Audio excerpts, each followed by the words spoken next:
ஞானத்துல முதிர்ந்த ஒருத்தர் என் கூட இளையராஜா வருவாரு, எனக்கு கட்டுற மாதிரி பரிவட்டம் அவருக்கு கட்டணும்னு ஒரு ஜியர் சொல்றாரு. இல்ல அவரும் அவ்வளோ பவர்ஃபுல்லா இருக்கிற ஜியர் வந்து அவரை கூட்டிட்டு போயிருக்கலாம் ஒண்ணு, இல்ல இது தவறுனாவது சொல்லியிருக்கலாம். அப்படி எதுவுமே நடக்கலையே. அப்போ அவங்களுக்குள்ள என்ன கான்வர்சேஷன் நடந்தது? இளையராஜாவே சொல்றாரு அப்படி ஒண்ணுமே நடக்கலாங்க அப்படின்னு.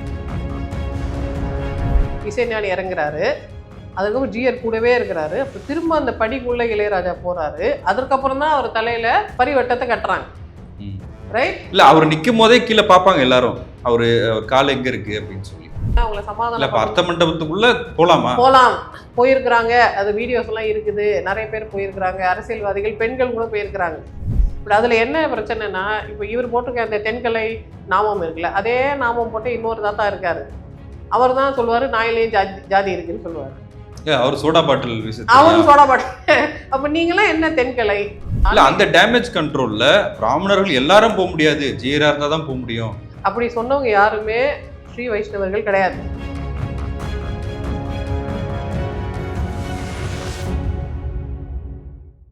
ஸ்ரீவில்லிபுத்தூர் ஆண்டாள் கோயில்ல இசைஞானி இளையராஜா அர்த்த மண்டபத்துக்குள்ள போகும்போது அங்க அனுமதி இல்லை அப்படின்னு மறுத்துட்டாங்க. அவர் திரும்ப வெளியே வந்துட்டு கடவுளை வந்து பிரார்த்தனை பண்றாரு. அதுல அந்த சர்ச்சையில வந்து ஜீயர்களுக்கு மட்டும்தான் அர்த்த மண்டபத்துல அனுமதி, மற்றவர்களுக்கு இல்லை அப்படின்ற மாதிரி கோயில் நிர்வாகமும் சொல்றாங்க. இது இளையராஜாவுக்கு ஏற்பட்ட ஒரு அவமரியாதை. அவ்வளோ பெரிய ஒரு இசை மேதை அவரையே வெளியே போக சொல்லிட்டாங்களே அப்படின்னு பலரும் வந்து ரொம்ப ஆவேசமா பேசினாங்க. ஆனா இளையராஜா வந்து என்னுடைய தன்மானத்துக்கு எந்த இழுக்கும் வர மாதிரி நான் பார்த்துக்க மாட்டேன், அங்க எந்த விதமான சர்ச்சையும் இல்லைன்னு அவரு ஒரு விளக்கம் கொடுத்துட்டாரு. ஆனா வீடியோல தெரியுது ஒருத்தர் வந்து நீ வெளியே போங்கன்னு சொல்றாரு, அவர் வெளியே வந்துடுறாரு இல்லையா? அது வீடியோல இருக்கிறதுனால அது இன்னுமே கூட அது சர்ச்சையாக தான் இருக்கு. எப்படி பார்க்குறீங்க? சார், இப்போ இந்த ஸ்ரீ வைஷ்ணவ சம்பிரதாயத்தை நம்ம இன்னும் டீட்டெயிலாக ஹிஸ்டாரிக்கலி கொஞ்சம் புரிஞ்சுக்கிட்டா நல்லது.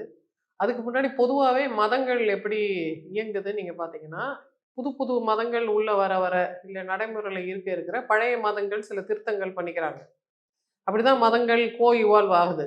ஒரிஜினலி இந்தியாவில் வந்து இதுக்கு பேர் மதம் கிடையாது. மதம்ன்ற சொல்லுக்கு, சமஸ்கிருத சொல்லுக்கு அர்த்தம் வந்து ஐடியா. மதம்னாவே ஐடியான்னு அர்த்தம். அப்போ முன்ன இருந்த உண்மையாக இதை பற்றி பேசினவங்கலாம் என்ன வார்த்தை பயன்படுத்துகிறாங்க? தரிசனம்னு சொல்கிறாங்க. எனக்கு தோன்ற விஷன், நான் கவனிக்கிறது, என்னோட தரிசனம் என்ன, தத்துவ தரிசனங்கள் அப்படின்னு சொல்கிறாங்க. அப்போ பலவிதமான தத்துவ தரிசனங்கள் இருக்குது. அதுக்கப்புறம் தான் அதுக்கு மதம்ன்ற பேர்லாம் வருது. அதுலயே தமிழர் வழிபாட்டு முறைன்னு ஒண்ணு சொல்றாங்க, ஆரிய மதம்னு ஒண்ணு சொல்றாங்கல்ல. அந்த அடிப்படையில நீங்க வந்து அது கிரேக்க மதமா இருக்கட்டும், ரோமானிய மதமா இருக்கட்டும், தமிழ் மரபா இருக்கட்டும், இல்ல வைதிக மரபா இருக்கட்டும், எல்லாமே அடிப்படையில இயற்கையை தான் வணங்கியிருக்காங்க. அந்தந்த ஊர்ல அந்தந்த இயற்கை. இப்போ ஃபார் எக்ஸாம்பிள் நீங்க ஃபின்லாண்ட்லாம் தார் அப்படின்ற ஒரு கடவுள், அவர் வந்து மின்னலுக்கு உண்டான, இடி மின்னலுக்கு உண்டான கடவுள். அந்த தாரை வச்சு இப்போ ரீசெண்டாக டெலிசீரியல் கூட எடுப்பாங்க அவங்க. அந்த தார் வந்து மனித உருவில் வந்ததாகவும் அந்த பழைய மித்தாலஜியோட கனெக்ட் பண்ணி அவங்க படங்கள் எடுப்பாங்க. அந்த தாரை தான் நம்ம இந்தியாவில் இந்திரன்னு கூப்பிடுறோம். அவருக்கு வெறும் தாரு, நமக்கு இந்தர். ஓகே, அவரும் இடி மின்னலுக்கு உண்டான கடவுள். அப்போ பொதுவாகவே இந்த கடவுள் எல்லாம் எல்லா கலாச்சாரங்களும் கடைப்பிடிச்சிருக்கிறாங்க. அப்போ ஒரு கலாச்சாரம் இன்னொரு கலாச்சாரத்துக்கிட்ட கற்றுக்கும், அப்கிரேட் ஆகிக்கும்ன்றது தான் யதார்த்தமான உண்மை. உதாரணத்துக்கு நம்ம ஹிந்துவிசமில் நிறைய விதங்கள் இருக்குது. அதில் இந்த சிவ வழிபாடு இருக்குல்ல, சைவத்தில் நீங்கள் பார்த்தீங்கன்னா 63 நாயன்மார்கள் சொல்லுவாங்க. அதே 63 நாயன்மார் அது எப்போ சொன்னாங்கன்னா 10-11ஆவது நூற்றாண்டில் சொல்கிறாங்க. 10-11ஆவது நூற்றாண்டில் இவங்க மட்டும்தான் 63 நம்பர் வச்சுருந்தாங்களான்னு பார்த்தா இல்லை. ஷாலாக்க புருஷர்கள்னு இன்னொரு 63 நம்பர் வந்து ஜெயினர்கள் வச்சுருக்காங்க. அதே மாதிரி தேரி காத்தா, தேரா காத்தா அப்படின்னு, அதாவது தேரர்களோட கதை, தேரிகளோட கதை, புத்த துறவிகள், துறவி பெண்கள் அவங்களோட கதைன்னு சொல்லி பௌத்த மதத்துலேயும் அவங்க 63, 64 நம்பர் வச்சுருக்காங்க. அப்போ 63ன்றது காமன் நம்பர். சைவத்திலையும் இருக்குது, ஜெயினத்திலையும் இருக்குது, பௌத்தத்திலையும் இருக்குது. அப்போ அவங்க எழுதிட்டாங்கன்னு இவங்க எழுதியிருக்காங்க. அவங்களுக்குள்ள இருக்கிற போட்டினால இந்த நம்பர் அரைவ் ஆயிடுச்சுன்னு நம்ம வச்சுக்கலாம். அதே மாதிரி இப்போ நீங்கள் ஒரிஜினலி நீங்கள் பார்த்தீங்கன்னா மகாபாரதம் அந்த காலத்தில் எழுதுனது அப்படின்னு சொல்லுவாங்க. ஆனால் பாகவதம் அப்படின்னு சொல்கிற இந்த பெருமாள் பற்றின கதை, கிருஷ்ணர் சின்ன வயசில் எப்படி இருந்தார், கிருஷ்ணர் எப்படிப்பட்ட குழந்தையா இருந்தார் அப்படின்றது 8ஆம் நூற்றாண்டில் தான் எழுதப்படுது. அப்புறம் நம்ம பகவத்கீதைன்னு இப்போ ரொம்ப பெருசாக பேசுகிறாங்களே, அது வந்து ஒரிஜினல் கீதோபதேசம் வந்து ஒரிஜினல் மகாபாரதத்துலேருந்து வரல, 8ஆம் நூற்றாண்டில் தான் அது பெருசாக வருது. அதே மாதிரி ஆழ்வார்கள்னா 12 பேர் எங்கேருந்து வந்தாங்க. அந்த 12 எந்த நம்பர்னா கிறிஸ்டியானிட்டியில 12 அப்போஸ்தலர்கள் இருக்கிறாங்க. அப்பாஸ்டல்ஸ் 12 பேர். டிசைபிள்ஸ். இங்க வந்து 12 ஆழ்வார்கள். இப்போ முதல் ஆழ்வாருக்கும் கடைசி ஆழ்வாருக்கும் இருக்கிற டைம் லைன் பார்த்தீங்கன்னா 4000 வருஷம் டிஃபரன்ஸ் இருக்கு. 4000 வருஷமா எண்ணி எண்ணி எண்ணி எண்ணி நீங்க 8ஆம் நூற்றாண்டுல தான் 12 பேர் நம்பர் கொண்டாடுவீங்களா? ஏன் அதுக்கப்புறம் ஏன் நம்பர் இன்க்ரீஸ் ஆகல? 8ஆம் நூற்றாண்டு வரைக்கும் உங்களுக்கு நம்பர் இல்ல வந்ததுல. அப்ப அது ஒரு வெஸ்டர்ன் ஐடியான்னு சொல்றீங்களா அது? அப்போ ஒரு புது ஐடியா வரும்போது வெஸ்ட்ல இருந்து இப்போ ஃபார் எக்ஸாம்பிள் 63 நாயன்மார்கள்ல 63 சாலாக்க புருஷர்களை பத்தி ஒரு ஜெயின துறவி புக் எழுதுறாரு. அவர் புக் எழுதின உடனே இங்க வந்து நம்ம ஊர்ல சேக்கிலார் வந்து 63 நாயன்மார்கள் ஒரு புக் எழுது. அப்போ இட்ஸ் ஐடியாலே அவங்களுக்கு ஒரு காம்படிஷன் இருக்கு. ஆண்களுக்குள்ள ஒரு போட்டி. உன் ஐடியா உன்னோட 63 என்னோட 63. உனக்கு 63 தேரர்கள் இருக்கானா எனக்கு 63 ஷாலாக்கா புருஷர்கள் எங்களுக்கு 63 நாயன்மார்கள் அப்படின்னு 3 செட் ஆஃப் 63 வச்சிருக்கிறாங்க பாருங்க. அது மாதிரி அங்க 12 டிசைபிள்ஸ் இங்க 12 ஆழ்வார்கள் அப்படின்னு ஒரு ஒரு கோஇன்சிடென்டலா இந்த மாதிரி நம்பர்ஸ் அரைவாது. பட் இது ஒரு பக்கம் இருக்கு. ஸ்ரீ வைஷ்ணவத்தை பொறுத்த வரைக்கும் சார் பிகினிங்ல இருந்து இந்த மதங்கள் ஒரு விஷயத்த தொன்று தொட்டு செய்யறதுக்கு அது மிக மிக சிறப்பு வாய்ந்த ரொம்ப பேராண்மை இருக்கிற மத குருமார்கள் என்ன பண்றாங்கன்னா எல்லாரும் ஒண்ணுன்னு சொல்ல ட்ரை பண்றாங்க. ஆதிசங்கரர் சொல்றாரு பரமாத்மான்னு ஒண்ணு இருக்கு, ஜீவாத்மான்னு ஒண்ணு இருக்கு. ஜீவாத்மா எல்லாருக்கும் பொது, அதனால இந்த ஜாதி அந்த ஜாதின்னு சொல்லக்கூடாது. ஆதிசங்கரர் கதையில இப்படி ஒரு ஒரு ஒரு கிளை கதை சொல்லுவாங்க. ஆதிசங்கரர் வந்து கங்கையில குளிச்சுட்டு வரும்போது ஒரு புலையர் வந்து அவர் கட்டிப்பிடிக்க வந்தாரு, இல்ல புலையர் வழியில வந்தாரு. அப்ப நீ தல் அப்படின்னு இவர் சொல்லும்போது அவர் கேட்டாரு, நீ யாரை தள்ள சொல்ற? என் ஜீவாத்மாவை நகர சொல்றியா இல்ல பரமாத்மாவை நகர, இந்த உடலை நகர யாரை நகர சொல்ற அப்படின்னு கேட்டோன்னே அவர் ஐயோ நீ தான் என் குரு, உன்னை கட்டி பிடிச்சி உன் காலில் விழுந்து வணங்குறேன், எனக்கு சொல்லி கொடுத்துட்டேன், நீ அத்வைத்தம்னா என்னன்னு சொல்லி கொடுத்துட்டேன்னு ஒரு கதை சொல்லுவாங்க. அப்போ அத்வைத்தம்ன்ற கோட்பாட்டுக்குள்ள அன்டச்சபிலிட்டி கிடையாது, எல்லாரும் சமமானவர்கள் அப்படின்ற ஒரு தரிசனம் ஒரு காலத்துல பதிவு செய்திருக்காங்க. அதற்கப்புறம் வந்த காலத்துல ஸ்ரீ வைஷ்ணவத்திலையும் ஸ்ரீராமானுஜர் அதை சொல்லியிருக்காரு. எல்லாரும் தான் நாராயணனோட பிள்ளைகள், இவங்க பிள்ளை கிடையாதுன்னு சொல்லக்கூடாது. இந்த மந்திரத்தை நான் எல்லார் காதலையும் ஓதுற மாதிரி சொல்லுவேன், எல்லாரும் போட்டுமே வைகுண்டத்துக்கு அப்படின்னு சொல்றாரு. அவர் மனிதர்களை அழைத்து அவங்களுக்கு ஒரு பஞ்ச சம்ஸ்காரம்ன்ற ஒரு சடங்கை செய்து பிராமணர் அல்லாதவரை பூணூல் போட்டு அவங்களுக்கு நாமெல்லாம் சங்கு சக்கரெல்லாம் வச்சு சூடுல சங்கு சக்கரை மாதிரி பிராண்டிங் பண்ணி அவங்கள வந்து திருக்கூட்டத்தார் அப்படின்னு சொல்லி அவங்க கம்யூனிட்டியில் அவங்க சேர்த்துக்கிறாங்க. அவங்க திருக்கூட்டத்தாராக இருக்கிறதுனால முன்ன இருந்த வடகலை பிராமணர்களுக்கு எந்த அனுமதியோ எந்த அளவுக்கு அவங்களுக்கு ஆதிக்கமோ எந்த அளவுக்கு அவங்களுக்கு அனுகூலமோ அதே லெவல் ஆஃப் அதிகாரம் இந்த தென்கலை பிராமணர்களுக்கும் இருக்கணும்னு சொல்லிட்டு ஸ்ரீ வைஷ்ணவத்தில் அப்படி சொல்றாங்க. இல்ல ஆனா வடகலையும் தென்கலையுமே அடிச்சுக்கிறாங்கல்ல. பேராண்மை மிக்க தலைமை பண்புகள் மிக்க ஆளுமைகள் சேர்க்கிறாங்க, ஆளுமை இல்லாதவங்க பிரிக்கிறாங்க. ஈவன் நவ் இப்போ ஸ்ரீ வைஷ்ணவைட்டில் வந்து ஸ்ரீராமானுஜர் சொல்ற திருக்கூட்டத்தார்னு சொல்றாங்க. ரொம்ப காலத்துக்கு அப்புறம் காந்தி வந்து சொல்றாரு ஹரிஜனம்ன்ற வேர்டு பயன்படுத்துறாரு. ஹரிஜனமும் திருக்கூட்டமும் ஒண்ணுதான், கடவுளோட பிள்ளைகள் அப்படின்னு சொல்றாரு. அம்பேத்கர் அதை கோச்சிக்கிட்டாரு. அப்ப மற்றவங்களாம் சாத்தானோட பிள்ளைங்களா, இவங்களை மட்டும் என்ன கடவுளோட பிள்ளைன்னு சொல்லிட்டு நீங்க பேட்டர்னைஸ் பண்ணாதீங்க, கண்டிசென்ட் பண்ணாதீங்க, எல்லாரும் சமமான அர்த்தனா போதும், பேர்லாம் ஒண்ணு வைக்க வேண்டாம்னு அம்பேத்கர் கோச்சிக்கிறார். இன்னைக்கு ஹரிஜன் அப்படின்ற வார்த்தையை வந்து அது சனாதனத்தின் அடிப்படையில் வர்றது, அது ஆதிக்கத்தின் அடிப்படையில் தான் வரும். அது அம்பேத்கர் அந்த காலத்துல அதுக்கெல்லாம் அதை யூஸ் பண்ணக்கூடாதுன்னு சொன்னாரு. இப்ப இந்த தென்கலை வைஷ்ணவர்கள் கிட்ட ஒரு பழக்கம் இருக்கு சார். ஒருத்தர் வந்து இந்த திருப்பானாழ்வாரோட சிலையை பண்ணி வச்சுக்கிட்டு அன்டச்சபிலிட்டி கிரைம், எல்லாரும் தான் கோயிலுக்குள்ள வரணும், எல்லாரும் அர்ச்சகர் ஆகணும்னு பேசுறவரு ஒரு மடாதிபதி இருக்காரு.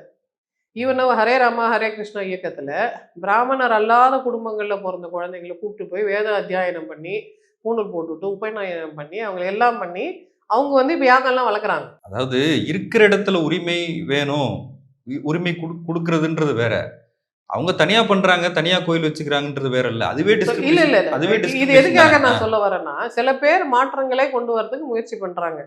உயர் அந்தஸ்துல இருக்கிற உயர் சிந்தனை இருக்கிற சில பேர் மாற்றங்களை அவங்களுக்கு தெரிஞ்ச விதத்துல அவங்க வட்டத்துக்குள்ள அந்த மாற்றங்களை கொண்டு வராங்க. இன்னொருத்தர் நான் ஏற்கனவே சொன்ன மாதிரி அந்த திருப்பானாழ்வாரோட சிலையை வச்சுட்டு திருப்பானாழ்வாரோட கதை வந்து பொதுமக்களுக்கு ஞாபகம் இருக்குமோ இருக்காதோ ஒரு தடவை ரிமைண்ட் பண்ணிடலாம். பாணர் குலத்தை சேர்ந்தவர் திருப்பானாழ்வார். அவர் வந்து லேட்டர் 11வது ஆழ்வார், அவர் 8ஆம் நூற்றாண்டை சேர்ந்தவர். அந்த ஆழ்வார் வந்து காவேரி கரையில் நின்று, ஏன்னா அவர் இது கோயிலுக்குள்ளே போக முடியாது, ரங்கநாதர் இருக்கிற அந்த ஸ்ரீரங்கத்துக்குள்ளே போக முடியாதுன்றதுனால தூரத்துலேருந்து பார்த்து இங்கேருந்து நான் சாமியை கும்பிட்டுக்கிறேன்னு இவர் கும்பிட்டுட்டு இருக்கும்போது காவேரியிலேருந்து தீர்த்தம் எடுத்துட்டு வர ஒரு லோகசாரங்கர்னு ஒரு ஆளுக்கு ஏன்னா வழியில் நிற்கிற தள்ளுன்னு சொல்லும்போது இவர் கேட்கல. ஏன்னா ஒரு பக்தி மயத்தில் இருக்கிறதுனால கல் எடுத்து அவர் தலையை அடித்ததுனால அந்த திருப்பானாழ்வார் அடிபட்டு நகர்ந்துடுறாரு. அன்னைக்கு அந்த லோகசாரங்கர் கனவுல பெருமாள் வந்து நீ எப்படி என் பக்தன் அடிப்ப? கனவுல வர பெருமாள் வந்து தலையிலேருந்து ரத்தம் கொட்ட கொட்ட வராரு. வந்து என்னோட பக்தனை கூட்டிட்டு வான்னு சொன்னோன்னே இவர் இது லோகசாரங்கர் யோசிக்கிறாராம். பக்தனை கூட்டிட்டு வர சொல்லி பெருமாள் சொல்றாரு. அவர் கால் கோயில் மேல படக்கூடாதே, கால் படாம பைபாஸ் ரூட்ல எப்படி கூட்டிட்டு வர்றது, பேசாம நம்ம தோல்லே தூக்கிட்டு போயிடலாம்னு சொல்லிட்டு அந்த திருப்பானாழ்வாரை தோல்ல கூட்டிட்டு போய் ரங்கநாதர் சந்நிதியில கொண்டு போய் விட்ட பிறகு இவரு போய் அங்க ஆஹா அப்ப திருப்பானாழ்வார் பெருமாளோட அந்த திவ்ய காட்சியை பார்த்து அமல நாதிபிரான்னு சொல்லிட்டு ஒரு பாட்டு பாடுவாரு. அந்த பாட்டும் வந்து அந்த திவ்ய பிரதம்பத்தில் இருக்கு. ஆனா அன்னைக்கு வந்து பெருமாள் அவர் கட்டி பிடிச்சதுனால அதுக்கப்புறம் திருப்பானாழ்வார் வெளியில வரல. கோயிலுக்குள்ள போயிட்டு உயிரோட திருப்பானாழ்வார் வெளியில வரல. அங்கேயே வந்து கடவுளோட ஐக்கியமாயிட்டதா சொல்றாங்க. அப்ப உண்மையிலே எப்படி ஒரு மனுஷன் ஐக்கியமாக முடியும்? அவர் வெளியில வரலன்னா அவருக்கு என்ன நடந்ததுன்ற கேள்வி இருக்கு. ஸோ இதை பேஸ் பண்ணி இப்போ ஸ்ரீ வைஷ்ணவத்தில் இருக்கிறவங்க சில பேர் எல்லாரும் தான் கோயிலுக்குள்ள போகலாம், கடவுளே அன்னைக்கே சொல்லிட்டாரு, 8ஆம் நூற்றாண்டுலேயே கடவுள் சொல்லிட்டாரு, நம்ம இன்னும் கடைபிடிக்காம இருக்கிறோமேன்னு சொல்லிட்டு இந்த தீண்டாமையே இருக்கக்கூடாதுன்னு வைஷ்ணவத்துக்குள்ள போராடுறவங்க நிறைய பேர் இருக்காங்க. அதன் அடிப்படையில இப்போ வந்து இந்த சின்ன ஜியர்னு ஒருத்தர் இருக்காரு பாருங்க, ஸ்டாச்சு ஆஃப் யூனிட்டின்னு ஒன்று கட்டினார். ஸ்ரீராமானுஜருக்கான உலகின் மிகப்பெரிய சிலையை கட்டினார். அவர் வந்து அன்டச்சபிலிட்டி இருக்கக்கூடாது, எல்லாரும் அவர் தான் அன்னைக்கு இசைஞானி இளையராஜாவை கோயிலுக்குள்ள கூட்டிட்டு போனவர். அவர் வந்து என் கூட வாங்க, என் கூட சமமா வாங்கன்னு கூட்டிட்டு போறாரு. அங்க இருக்கிற ஒரு கடைநிலை ஊழியர் தான் வெளில போங்கன்னு சொல்றாரு. அப்போ இந்த பெரிய அந்தஸ்துல இருக்கிற அந்த ஜியருக்கு தெரியுது இவரும் ரொம்ப முக்கியமானவர், கடவுள் முன்னாடி எல்லாரும் சமம், நான் ஜியரா இருக்கலாம், இவர் இளையராஜாவா இருக்கலாம், பரவாயில்ல, நம்ம 2 பேரும் தான் ஒன்னா போகணும்னு அவர் கூட்டிட்டு போறாரு. அந்த அளவுக்கு ஞானம் இல்லாத ஒரு ஆள் தான் சொல்றாரு, நீங்க என்ன இங்க வரீங்க அங்க இருக்கீங்கன்னு சொல்றாரு. இல்ல அந்த அளவுக்கு ஞானம் இல்லாத ஒரு ஆளை ஜியர் கண்ட்ரோல் பண்ணாரு. இதை நீங்க ஞாபகம் வச்சுக்கணும். அதுக்கப்புறம் அந்த படியை விட்டு இசைஞானி இறங்குறாரு. அதுக்கப்புறம் ஜியர் கூடவே இருக்கிறாரு. அப்புறம் திரும்ப அந்த படிக்குள்ள இளையராஜா போறாரு. அதுக்கப்புறம் தான் அவர் தலையில பரிவட்டத்தை கட்டுறாங்க. ரைட்? இல்ல அவர் நிக்கும் போதே கீழே பார்ப்பாங்க எல்லாரும், அவரு கால் எங்க இருக்கு அப்படின்னு சொல்லி. ஸோ அப்போ ஒருத்தர் ஞானத்துல முதிர்ந்த ஒருத்தர் என் கூட இளையராஜா வருவாரு, எனக்கு கட்டுற மாதிரி பரிவட்டம் அவருக்கு கட்டணும்னு ஒரு ஜியர் சொல்றாரு. இல்ல அவரும் அவ்வளவு பவர்ஃபுல்லா இருக்கிற ஜியர் வந்து அவரை கூட்டிட்டு போயிருக்கலாம் ஒண்ணு, இல்ல இது தவறுன்னா சொல்லிருக்கலாம். அப்படி எதுவுமே நடக்கலையே. அப்போ அவங்களுக்குள்ள என்ன கான்வர்சேஷன் நடந்தது? இளையராஜாவே சொல்றாரு அப்படி ஒண்ணுமே நடக்கலாங்க அப்படின்னு. அவங்களுக்குள்ள நடந்த கான்வர்சேஷனுக்கு நமக்கு எதுவும் அத்தாட்சி இல்லைன்றதுனால இது நடந்ததா நடக்கலையா, பேசினாங்களா பேசலையா நம்ம சொல்ல முடியாது. பட் எனக்கு இருக்கிற இன்ஃபர்மேஷன்ல அந்த வீடியோல நீங்க பாத்தீங்கன்னாலும் பரிவட்டத்தோட தான் இளையராஜா வராரு. அவருக்கு பரிவட்டம் செய்யப்பட்டது. அந்த வீடியோல அந்த ஜியரும் இருக்காரு. ஸோ அந்த பெரிய உயர் அந்தஸ்துல இருக்கிற ஜியர் மாதிரி மனிதர்களை இணக்கமாக கொண்டு வரணும், எல்லா மனிதர்களும் சமம்னு சொல்றாங்க. பட் கடைநிலை மனிதர்களுக்கு இந்த கருத்து போய் சேரலைன்றதுனால அவங்க இந்த பிரித்தாலும் அவங்க அப்படிதான் இருக்கணும், இவங்க இப்படிதான் இருக்கணும், இப்படிதான் ஸ்டேட்டஸ்னு பிரிக்க ட்ரை பண்றாங்க. இல்ல டாக்டர், இப்ப கடைநிலை மனிதர்கள் எடுக்கிற முடிவாது அவங்க எடுக்கக்கூடாது. கடைநிலை மனிதர்கள் இப்ப இந்து சமய அறநிலையத்துறையில இருந்து கோயில் நிர்வாகம் ஒரு விளக்கம் கொடுக்குறாங்க, அங்க வந்து ஜியர்களுக்கு மட்டும்தான் அனுமதி அப்படின்னு. அந்த விதியை கட்டமைச்சது யாரு கேட்டா ஆகம விதின்னு சொல்றாங்கல்ல, அந்த ஆகம விதினா என்ன? அதற்கப்புறம் அந்த வீடியோஸ்ல இதுக்கு முன்னாடி இந்த அரசியல் தலைவர்கள் நிறைய பேர் அந்த அர்த்த மண்டபத்துக்குள்ள போயிருக்கிறாங்கன்றதுக்கு ஆதாரங்கள் இருக்கு. அப்போ இந்த இந்த இந்து அறநிலையத்துறை சொல்றது ஒரு சால்ஜாப், அந்த சமயத்துக்கு டேமேஜ் கண்ட்ரோலுக்காக ஏதோ சொல்றாங்களே தவிர இதற்கு முரணான நிறைய விஷயங்கள் இருக்குன்னு அவங்களுக்கே தெரிஞ்சிருக்கு. பப்ளிக் கோவமா இருக்காங்க, அவங்கள சமாதானம் அர்த்த மண்டபத்துக்குள்ள போலாம் போயிருக்கிறாங்க. அது வீடியோஸ் எல்லாம் இருக்குது, நிறைய பேர் போயிருக்கிறாங்க, அரசியல்வாதிகள் பெண்கள் கூட போயிருக்கிறாங்க. அந்த தேதியில ஒருத்தருக்கு அறிவு இல்லாம ஏதோ பண்ணிட்டாரு, அது டேமேஜ் கண்ட்ரோல் ஜியர் பண்ணிட்டாரு. அதுக்கப்புறம் இந்த இந்து அறநிலையத்துறை டேமேஜ் கண்ட்ரோல் பண்ணல, அதுக்கப்புறம் இளையராஜாவும் டேமேஜ் கண்ட்ரோல் பண்ணாரு. ஆனாலும் நம்ம இதை பத்தி ஏன் பேசுறோம்னா இந்த மாதிரி 2 விதமான நிலைப்பாடுகள் இருக்கு பாருங்க. உயர்ந்த அந்தஸ்துல இருக்கிற ஜியர் மாதிரி ஆட்கள் வாங்க கோயிலுக்குள்ள என் கூட வாங்க, நான் கூட்டிட்டு போறேன், வாங்க போலான்னு கூப்பிடுறாங்க. ஆனா அந்த அளவுக்கு மேன்மை இல்லாத மனிதர்கள் இவங்க ஏன் வராங்க, இவங்க போட்டோம்னு சொல்றாங்க. அப்ப இந்த 2 பேர்ல யார் ஜெயிக்கணும்னா ஜியர் மாதிரி ஆட்கள் ஜெயிக்கணும். இல்ல அந்த ஜியரே எப்ப பேசலன்னு கேக்குறேன் நான். அந்த ஜியர் பேசியிருப்பாரு, நம்ம போய் இன்டர்வியூ எடுக்கலையே. அவர் கேட்டா அவர் சொல்ல போறாரு, யாராவது போய் முயற்சி பண்ணியிருக்கணும்ல. ஸ்ரீ வைஷ்ணவத்துல மட்டும் டெஃபினெட்லி குறைந்தபட்சம் இந்த உயர் பதவியில் இருக்கிறவங்களுக்கு இந்த மேன்மையான குணம் இருக்கு. ஏன்னா உண்மையான ஸ்ரீ வைஷ்ணவமே அதுதானே. பட் அதுல என்ன பிரச்சனைனா இப்போ இவர் போட்டிருக்க அந்த தென்கலை நாமம் இருக்குல்ல, அதே நாமம் போட்டு இன்னொரு தாத்தா இருக்காரு, அவர் தான் சொல்லுவாரு நாயிலையும் ஜாதி இருக்குன்னு சொல்லுவாரு. அவர் சோடா பாட்டில் விஷயத்துல அவரும் சோடா பாட்டில். அப்ப நீங்களாம் என்ன தென்கலை? எல்லா இத்தனை தென்கலையில ஒரே ஒருத்தருக்கு தான் ஸ்டாச்சு ஆஃப் யூனிட்டி பத்தி தெரியுது. உண்மையான ஸ்ரீ வைஷ்ணவம்னா என்ன தெரியுது. எல்லா மனிதர்களும் ஒண்ணுன்னு சில பேருக்கு தான் தெரியுது, மத்தவங்களுக்கு தெரியல. அப்ப யார் உண்மையான கடவுள் மேல இருக்கிற பெருமாள்? எல்லாரும் ஒண்ணுதான், எல்லாம் பெருமாளுக்குள்ள இல்ல அடக்கம். அப்ப பெருமாள் எல்லாருக்கும் ஒண்ணுதான் ஜீயர்கள் நினைச்சா, அதே ஸ்ரீவில்லிபுத்தூர் கோயில்லயோ இல்ல வேற எங்க ஆகம விதிக்குட்பட்ட கோயில்லயோ அனைத்து சாயரும் அர்ச்சகராகலாம்ன்ற சட்டம் இயற்றி அதுல அர்ச்சகர்கள் இருக்கிறாங்களே, அவங்களை இது நியமிக்கலாம் அப்படின்னு ஏன் வரல? எஸ், இதுதான் ஜீயர்களுக்கு உண்டான டெஸ்ட். நாங்க புரிஞ்சுக்கிறோம். இப்ப நான் புரிஞ்சுக்கிறேன், எல்லா ஜீயரும் ஒரே மாதிரி இல்ல, நாம போட்ட எல்லாரும் ஒரே மாதிரி இல்ல, சில பேர் நல்லா தான் இருக்கிறாங்க, சில பேர் தான் தப்பு பண்றாங்கன்னு வித்தியாசங்களை நாம புரிஞ்சுக்கிறோம். அந்த பெனிஃபிட் ஆஃப் டவுட் அவங்களுக்கு கொடுக்குறோம். அடுத்த ஸ்டெப் அவங்க தான். நீங்க யூனிட்டி சிலை வச்சா மட்டும் போதுமா? உண்மையிலே யூனிட்டி இருக்குதா இங்க? எல்லாரும் இப்ப கோயிலுக்குள்ள போக முடியுதா? சர்ச்சை வந்துருச்சு இல்ல. இப்ப நீங்க நெக்ஸ்ட் நீங்க என்ன பண்ணணும்? எல்லாரும் கோயிலுக்குள்ள போலாம். உச்சநீதிமன்றத்துல வழக்கு போடுறாங்க, அர்ச்சகர் அர்த்த சங்கம் போடுறாங்க. அர்த்த மண்டபமா என்ன, முழு மண்டபமா என்ன, எதுவா இருந்தாலும் எல்லாரும் தான் போலாம். உங்களை நாங்க கூட்டிட்டு போறோம், உங்களுக்கு நாங்க அதுக்கு ரெடியான ப்ரிப்பரேஷன் பண்ணி தரோம், அந்த கெப்பாசிட்டி பில்டிங் நாங்க பண்றோம்னு சொன்னாதான் நான் உண்மையான ஆன்மீகவாதி. அது எங்களுது, உங்களுக்கு கொடுக்க மாட்டோம், நாங்களே வச்சுப்போம், எங்க பரம்பரையிலே வச்சுப்போம்னு சொன்னா அது என்ன ஆன்மீகம்? இல்ல அந்த டேமேஜ் கண்ட்ரோல்ல பிராமணர்கள் எல்லாரும் போக முடியாது, ஜீயரா இருந்தா தான் போக முடியும். அப்படி சொன்னவங்க யாருமே ஸ்ரீ வைஷ்ணவர்கள் கிடையாது. உங்க இன்டர்வியூலயும் நான் பார்த்தேன், ஒருத்தர் வந்து சொன்னார், நான் நினைச்சா கூட போக முடியாதுங்க, நானே ஒரு பிராமணர் தான் சொல்றாரு. இவர் ஸ்ரீ வைஷ்ணவரே கிடையாது, இவர் அதை பத்தி பேசக்கூடாது. ஸ்ரீ வைஷ்ணவன்றது ஸ்பெஷலான ஒரு கோட்பாடு, அது ஸ்பெஷலான தரிசனம். அதுல பெருமாள் எல்லாருக்கும் உரியவர், எல்லாருக்குள்ளேயும் பெருமாள் இருக்கார். தூணிலும் இருக்கார், துரும்பிலும் இருக்கார், பிலிக்ஸிலும் இருக்கார், ஷாலினியிலும் இருக்காருன்ற பட்சத்துல அப்ப எல்லாரும் தானே பெருமாளோட அம்சம். இப்ப ஸ்ரீ வைஷ்ணவன்றது ஒரு மதம், அது ஒரு தனி மதம். இப்போ அது இந்து மதத்துக்குள்ள வந்துருச்சு. ஆனா அது ரொம்ப ஒரு மேன்மையான ஒரு தன்மை கொண்ட, இப்ப ஸ்ரீவில்லிபுத்தூர் ஆண்டாள் கோயில் அந்த மதத்தின் அந்த வழியா வருதா? அதை மதத்தை சேர்ந்தது. அப்ப ஸ்ரீவல்லிபுத்தூர்ல இருக்கிற ஆண்டாளோ இல்ல அங்க இருக்கிற அந்த ஆண் கடவுளான அந்த ரங்க மன்னாரோ உண்மையிலேயே வந்து என்ன யோசிப்பாங்க? இப்போ அவங்க கடவுள் அந்தஸ்துல இருக்க கடவுள் மனப்பான்மையில என்ன யோசிப்பாங்க? அன்னைக்கு ஒரு நாள் திருப்பாணாழ்வார் இப்படிதான் பண்ணாங்க, இன்னைக்கு இளையராஜா இப்படிதான் பண்ணியிருக்காங்க, யார் கனவுல போய் பேசலாம்னு அவங்க யோசிச்சிருப்பாங்கல்ல. யார் கனவுலயும் வந்து பேசலன்னா என்ன அர்த்தம்?